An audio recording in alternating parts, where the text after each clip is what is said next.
Sioux City Hospital has finished the renovations and expansion of its emergency department. UnityPoint Health-St. Luke's began the renovations in October. The ER now has expanded the waiting room there and a total of 32 rooms where ER patients can be seen. The emergency director says there has been an increase of patients using their facilities, and the hospital wanted to better serve those who came in during emergencies. There was also a procedure change where they'll pull full in each room until it'll be filled with the patient before anyone has to wait in a waiting room. The goal to access patients faster for more streamlined process for everyone involved. The emergency department is highly utilized, and the foundation able to partner with MERD for a $200,000 grant and the Siouxland Musical Readers for this project.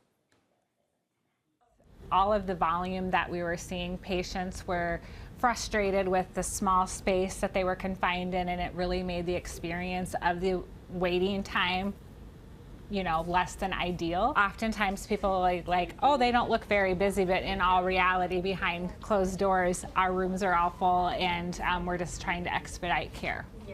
There are 3 new triage rooms where someone with minor emergencies can be seen rapidly by a doctor. There are 4 behavioral health rooms. One is specifically for children only. Provide a safe place from the ceiling to the furniture all the way down so that we can help those individuals and get them to the right place that they need to continue getting better. The emergency department has a separate entrance on the opposite side of the main entrance of UnityPoint Health-St. Luke's.